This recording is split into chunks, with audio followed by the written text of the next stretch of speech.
Çështjen e vëzhgimit të zgjedhjeve. Do me thënë, kësaj radhe, unë pash edhe deklaratën e kreut të misionit të OSBE-ODIR-it, natyrisht nesër, besoj që atë mesditës Bleti do t'jetë raporti i parë i bashkuesve? Bazdreke.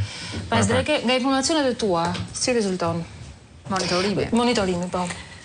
Shiko, le të themi që procesi ka pasur, pra Shqipëria ende monitorohet nga misionet e vëzhguesve ndërkombëtar, ata vinë me ekspertët e tyre, të cilët kanë ardhur dhe kësaj radhe dhe kanë ndjekur disa procese.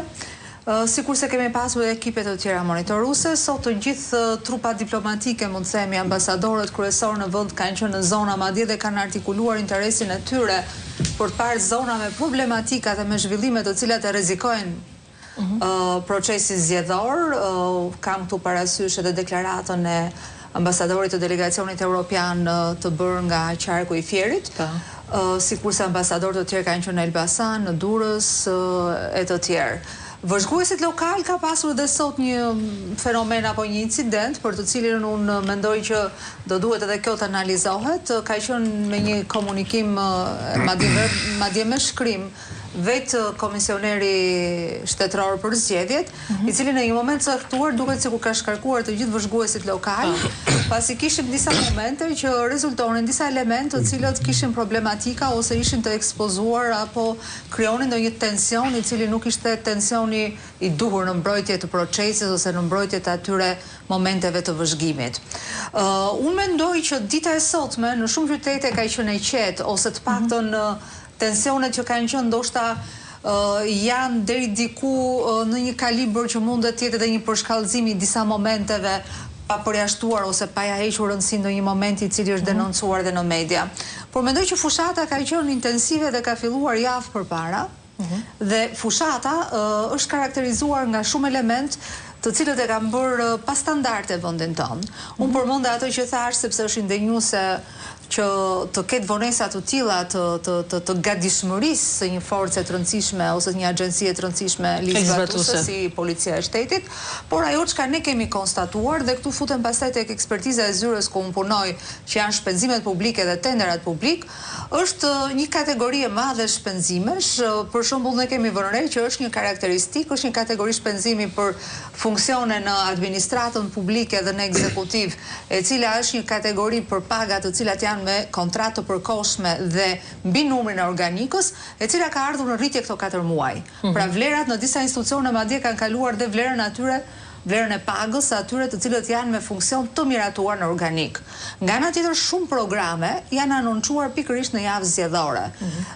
Bonuse për strehim, kreditim zero për ata të cilët marrin kredi për strehim, subvencione të ndryshme, gradat individuale të tërmetit të cilat si duket i shohim dhe bëhen vizibël vetëm në periudha zgjedhore, ishin prezente edhe në këtë fushatë zgjedhore.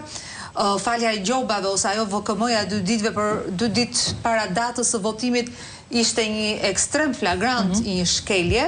Nga ana tjetër kemi dhe fenomene të tjera të cilat kanë të bëjnë edhe me disa shpenzime të tepruara, disa sponsorizime, për shembull pse qeveria shqiptare duhet ta sponsorizonte 2 vjet përpara një kongres ndërkombëtar i cili më përpara nuk është sponsorizuar nga qeveria dhe nuk kemi as antar. Atëherë çfarë do thotë për ta filluar fushatën ose periudhën zgjedhore me një vizitë glamur të kryeministrit tonë diku në një vend, pra kryeministri në një periudhë fushate bëhet ose është dhe më i dukshëm si kryetari një partie politike e cila duhet futet në garë. Dhe në garë duhet futet ndoshta me atë disiplinën buxhetore të një vendi i cili duhet të respektojë disa standarde.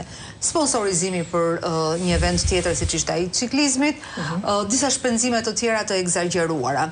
Nga ana tjetër, ajo që shoh është që, dhe këtë po e shohim gjithmonë dhe më shumë me gazetarët, sepse ne vërtet publikojmë të dhëna për tendera, vëmë një flamur të kuq nëse shohim që ka një problem të konkurrencës, apo dhe ankandet të cilat bëhen në bashki të ndryshme, por kemi vënë re në kronika të ndryshme televizive dhe po përpiqemi të evidentojmë që shumë nga këto tendera fitohen nga kompani të cilat zotrohen nga njerëz të cilët janë në lidhje ekonomike apo janë edhe në lidhje të drejtë për drejta familjare, ndonjëherë dhe vetë zotruara nga njerëz të cilët janë pjesë e kandidimit, pjesë e listave.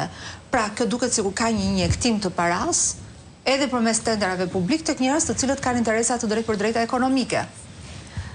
ka shumë fenomene të tilla. Punësimi, bonusi pensionistëve, nuk ishte dhënë asnjëherë bonus pensionistësh në pranverë, ishte dhënë gjithmonë në fund viti.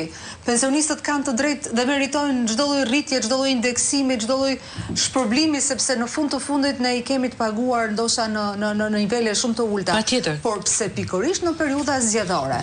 Të mos themi pastaj ato gjëra që perceptojmë por nuk I shohim, se kur unë them që është paguar një administratë e cila nuk është e miratuar në organik, më shumë se sa ajo administrata e miratuar në organik, këtë e them me dhëna, pra këtu është Ministria e Financave që më furnizon me informacion.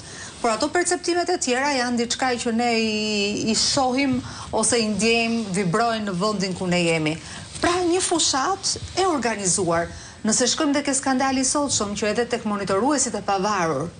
Dhe sot për herë të parë në zgjedhje, institucioni ka nxjerrë një urdhër për të nxjerrë plotësisht nga loja monitoruesit lokal, vëzhguesit lokal, të cilët do duhet ishin pavarur, të cilët do duhet përfaqësonin interesa.